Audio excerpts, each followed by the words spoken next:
Welcome back to the Ohio Painting Company podcast as we sit, I guess, kind of comfortably in 2024. We're starting to get used to hearing that number. But one of the trends that the guys from the Ohio Painting Company started to realize when 2023 was wrapping up and is spilling over into 2024.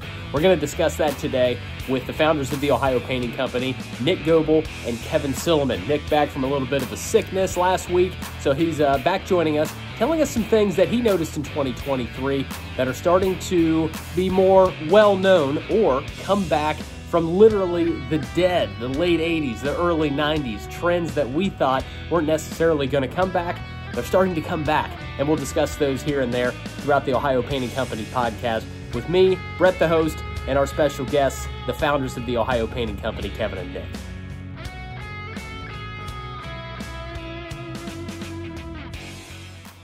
Back inside the Ohio Painting Company podcast, Brett Wharf, the host, alongside Nick Goebel and Kevin Sillaman, the founders. It's good to have you back, Nick. How are you?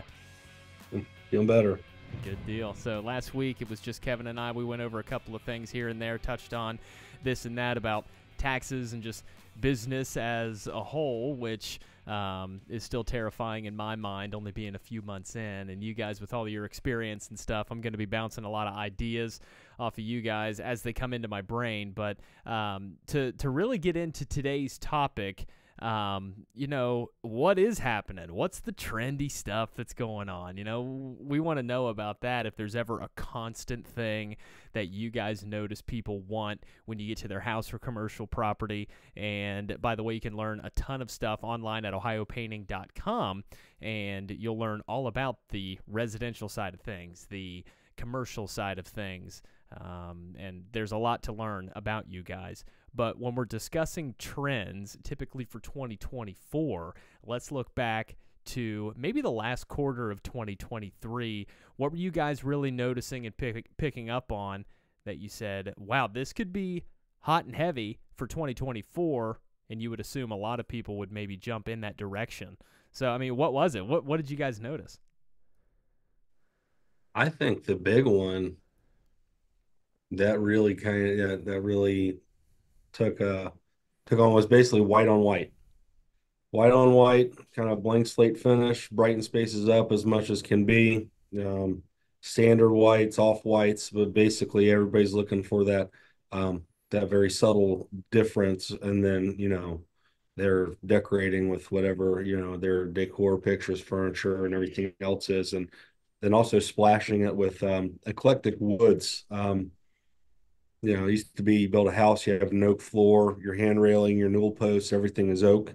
Now with the LVT and the engineered wood market, you get a variety of different stain finishes, and that eclecticness creates a lot more conversation pieces, and is a lot more. It's kind of like brown and black. I think that comes in and goes out of style. But it's like eternally a faux pas.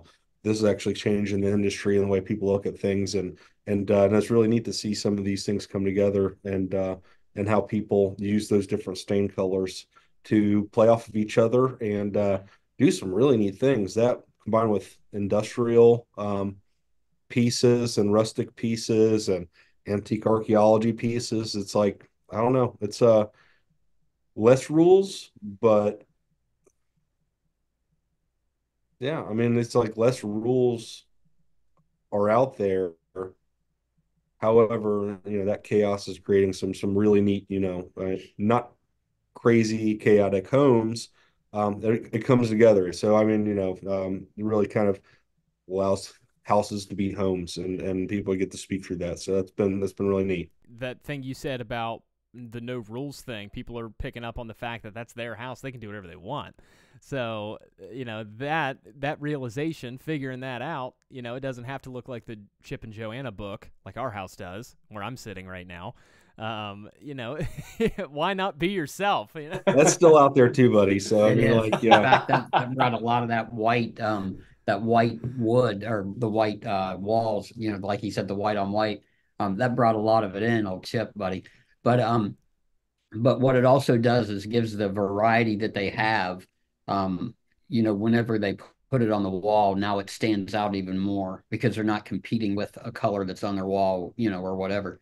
A lot of things on the exterior that went, I think that's probably number one. Inside has been just everything has gone back to, talk about back in time. I mean, in the 80s, whenever I started painting, in the early 80s, there was a lot of color, but then it switched out and everything was white and antique white. It was like the easiest painting that you could ever do. I mean, it's like because your ceiling's white. I mean, your line doesn't even have to be close to straight. You just cut it in, cover up the old color, and go, right? Yeah. Well, then we got into these dark colors again. And decades. I don't know how many, but Oh yeah. it's just been dark colors, and maybe not like blue or dark blue or whatever, but some. And then but your lines then, since you have white trim, you really have to know how to paint. Right. So now the market's back into the white, and this is whenever you train your guys right here. I got to know about the things that you mentioned the 1980s just a couple of seconds ago, and I mean, what else was back then that you thought, if you were growing up and you remember your house as a kid, where you lived, and just assumed that type of decor would never, ever make a reappearance? I mean, is that stuff starting to come in? Nick, there was a house that you filmed, and you guys can check that out on the Ohio Painting Company YouTube channel, and also like and subscribe when you get there. But it was a beautiful house, and there was a large column in the middle, and there was a mistake in the video. You thought that there was an elevator inside of that column, but the elevator was actually off in another place. But that rock column in that house was gorgeous. But it was the wood on the ceiling that you were really putting a lot of emphasis on, and you mentioned that was hot back in the day, not so much for a while, but now it's making its return. So, I mean, Like that's a honey oak finish. And it went away for a while, and everybody was into the espressos and the coffees and the darker bronze type stains. And with the white on white, you still see a lot of that out there, but that honey oak finish is coming back into style. And I don't know, it's pretty cool to see, something like that. Don't get me wrong, we won't ever turn away good work and quality work. Right. Sometimes it feels almost sinful to paint over some of the wood that we have been currently painting over, because that's another trend, painted wood, and it's not slowing down. No, it's not. But to see that they persevered, and whether they were stuck in their ways or not, they're sweet people. He was an engineer himself, but yeah, they resisted all market trends to paint that wood. And here we go, 40 years back around the cycle, and it's like that house looks like it still really neat architecture, but it's like it's right in there with the newer custom houses, and then they're utilizing those. Yeah, so that's pretty cool. You talk about things that we're decorating with back in the 80s. Like I was decorating my bedroom with Ninja Turtles and Garbage Pail Kids, and that's coming back around. So Really? there's that. Wow. It's coming back around in his bedroom. It's in my son's room, but I sit in there with them. I might play a video game with them or something. Just like how cool is that? It's coming back around. Kevin, we've known each other for 30 plus years, and you saw our house in Newport, Ohio, plenty of times, and that was actually in the family for much longer before I got around, and it's since been, completely gutted out and was deemed unsafe because of the lead paint that was in there. I lived there for 20 years. I didn't have any problems. But the woodwork in that house, my mother, and I never understood it as a kid, why she was so obsessed with the woodwork. I mean, it was high woodwork. It's not like a baseboard that you would see in your typical house, not in this room I'm in or anywhere else in any other room in my house. And it was nice, I guess, from what I remember. But I remember another house that we looked at, my mother noticed that the woodwork was painted, and she was scoffing at it. She couldn't believe that it wasn't the natural wood color or a classic stain or something like that along those lines. And I just never picked up on it until we started buying a house as I am an adult now. And I was like, okay, woodwork is serious. Don't want to make mom mad, but we definitely painted all of ours. And like I just never understood it. Like why is it a big deal? And now I kind of get it. Right on. Well, that's cool. Yeah, the woodwork. I was in a house early this morning, and at first, we just want to. Okay, here's one that I pray never comes back, but we're gonna take foil wallpaper off. Okay, that's foil. That's 70s. Okay. Okay. So this house has not been redecorated in a very long time.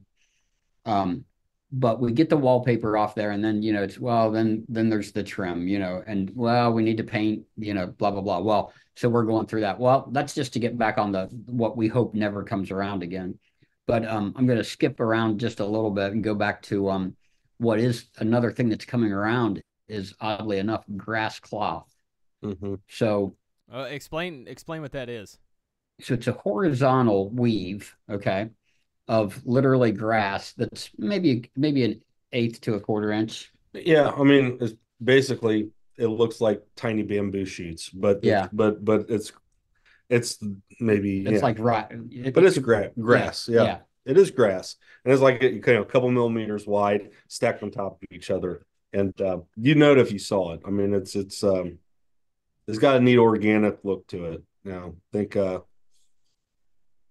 any association I come up with probably isn't a good example. Yeah. So anyway, but people are looking to put, in fact, in that house that had the foil paper in it, the son asked me if there was some type of a grass paper that we could put in there in a gray color. Mm-hmm. It's unreal the amount of dollars. A single roll of wallpaper these days on a commercial run like that starts at $100, and each one of those are a double roll, and you get 25 square feet per single roll. So for 50 square feet, your material cost alone is $200. Okay. So to hang that, I don't know why I went through those numbers just now, but I mean, it's expensive. So needless to say, they're selling this house and they're not going to put that grass cloth in. We just ended up taking the foil off there and painting the walls a nice light gray, and whitened up that trim of an old oil trim that had turned to tannin. I mean, it turned yellow because of the oil, bleeding that out through. What are those alkyds that are what are not alkyds? What Tannins. Tannins. Okay, yeah, but yeah. So the oil that was white trim, is now yellow trim, and with a latex that won't happen. So we put a couple coats over it and brightened it all up. It looks great. So. Is there ever a moment, and I'm sure there is, over the course of however many years you've been painting, Kevin, 40 plus, Nick, less than that, but you ever walk in a house and it's just like... Did we talk about how much that I've been painting longer than he is old? Yeah. I'm sorry. Go back to episode 1 if you want to learn the ages of our founders. Well, he's pretty young, dude. So he's not... Oh, wow. Walking into a house, just a brand new start, a new project, everything's getting started. When you walk in and you see what you'll be painting or what the prep work has to be, I mean, obviously it's your job, you take a lot of pride in it, but is there ever a moment of just, damn it? you know that feeling, like you're like, all right, here's what we have to do. I don't want to do it. Not necessarily you don't want to do it, but you're just like, man, this again. Like, does that ever come up? Well, one thing in particular is glazing windows, like exterior wise. So glazing a window is probably one of the most difficult things to learn. Once you learn it, you've got it. But there's a technique that it's very difficult. So that's probably the worst, because then you've got to, depending on the crew, you've got to train them. So yeah, there is, whenever you look at projects like that. Another one, in reality, it's what the trend is. It's when they say, well, we want to paint all of our woodwork or the staircase, we just know how much of a pain in the butt it is. It's a lot of money, first of all. because there's so much prep work that's involved even before you can start painting. So, but those are probably for me. I don't know. What do you have? Um, yeah, yeah, usually, in that. And with stain conversions to do them right and meet our standards, it's not about it's a lot about the prep work. That's probably equally headache wise about the um collateral damage um masking that you have to do to make sure that everything stays in the same place. You're usually in a really nice house. You're doing multiple trips through the house, so you're laying down your paths, and then of course you always Kevin's talking about the tannins. I mean, like you can't treat every bit of that with a primer that's going to run the customer out of their house and deem their house unlivable because they're having paint work done in it. So, you approach it and there's always some type of bleed through that comes through because the trend is white. If we're dealing with the darker color isn't so much. But yeah, those ones that are logistically you're controlling a lot of potential damage. Like with paint and especially a sprayer, you can get a lot done beautifully within a house really fast.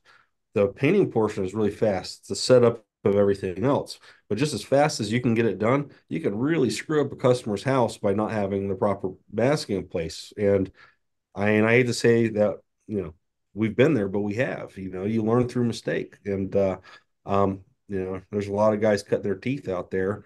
And they'll make the same mistakes also. They're usually going to be lower priced and then they're going to learn that like, hey, we need to make sure there's money in this for the prep, not for us, not for them, but for sake of their customer and the insurance company and everything. Like, because when it goes bad, it goes bad.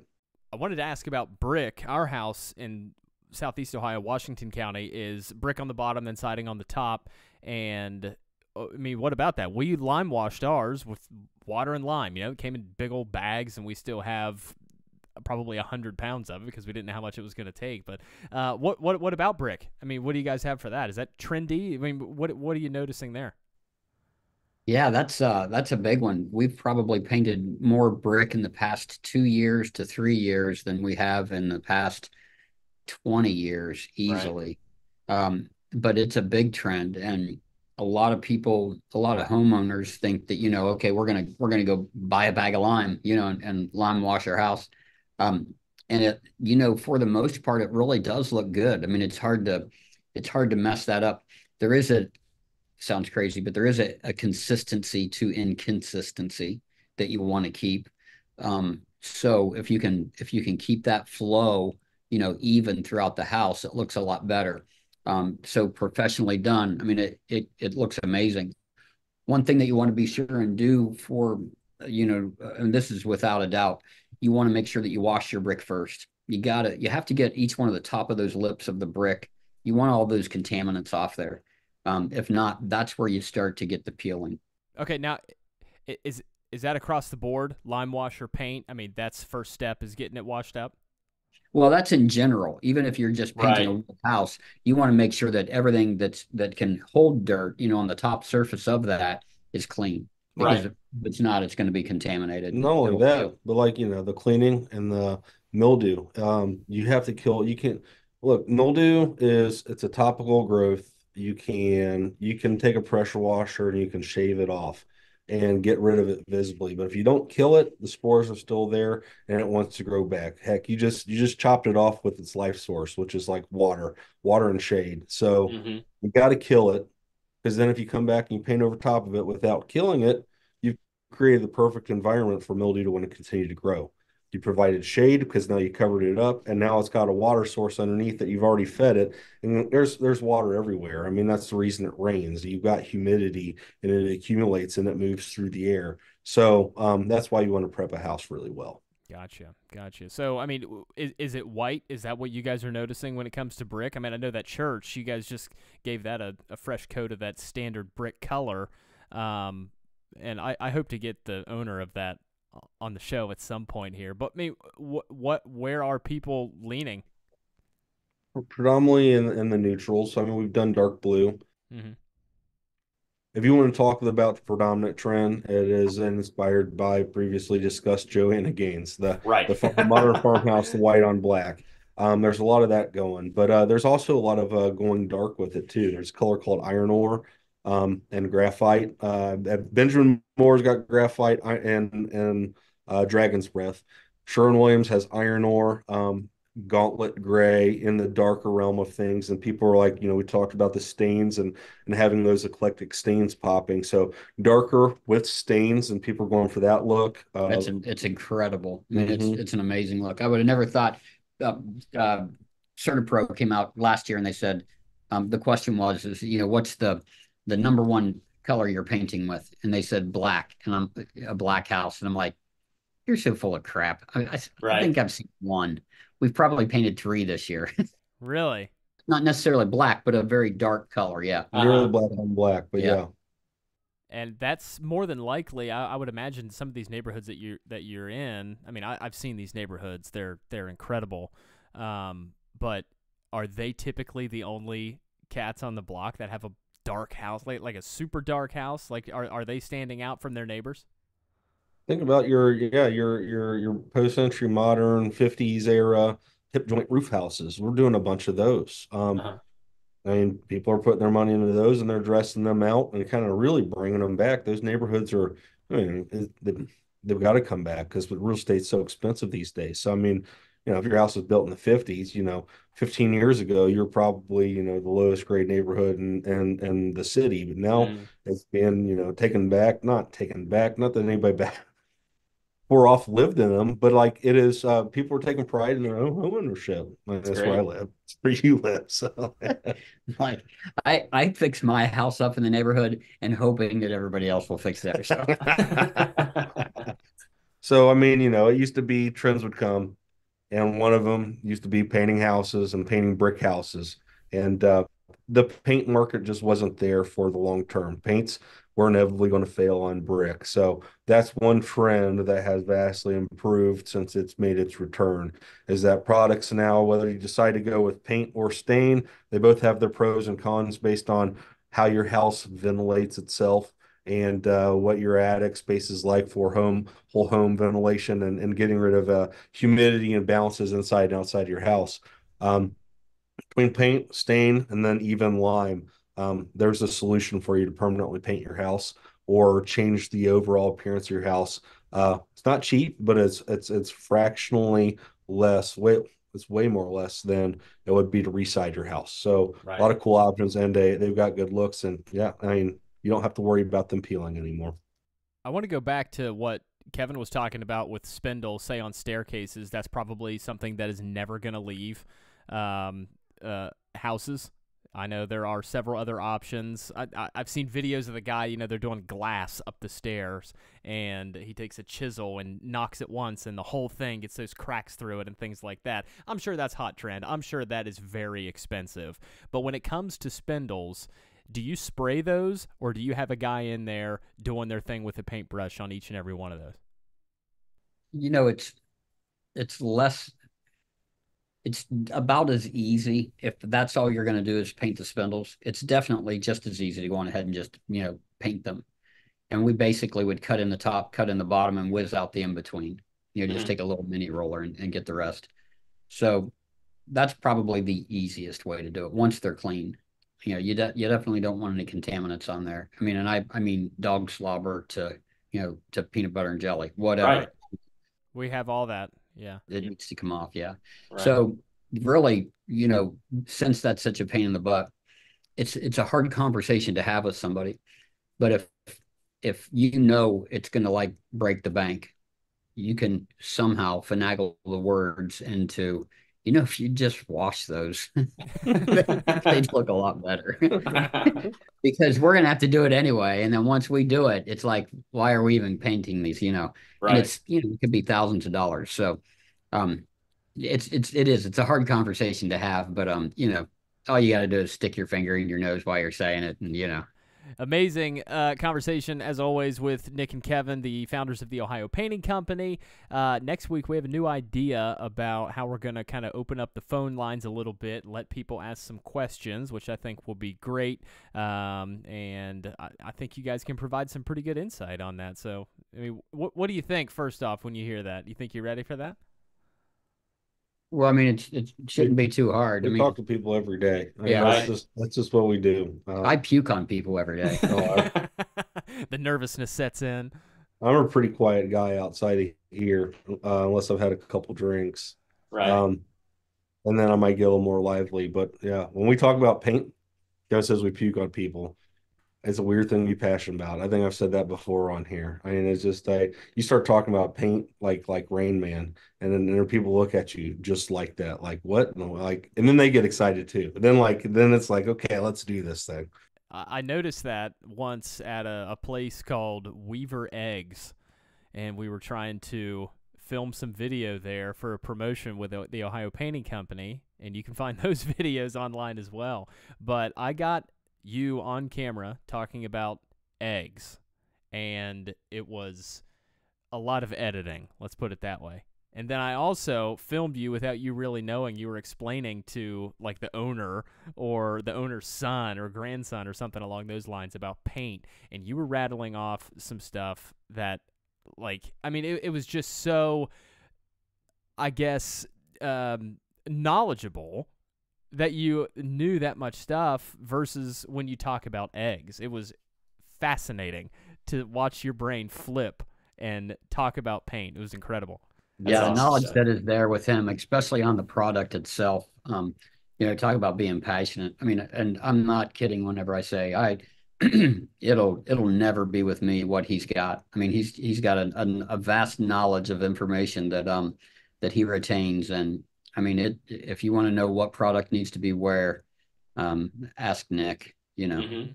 That's definitely the way to go. Don't be modest, Nick. I can see you over there like, no, come on. I know it's true. I've seen it in action. You want to call you want to talk paint? Yeah, call. You know where to find us. OhioPainting.com.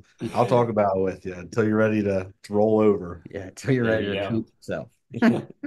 OhioPainting.com. Tons of information there about your residential or commercial properties. Give us a like and a follow and a subscribe wherever you find us online, and some easy routes for you to take. Of course, YouTube, Instagram, Facebook, and Twitter, as they call it X now. So find us on there at the Ohio Painting Company. So, guys, another great episode. Can't wait to talk next week, and enjoy yourself. Thanks, Brett. Thank you, boys.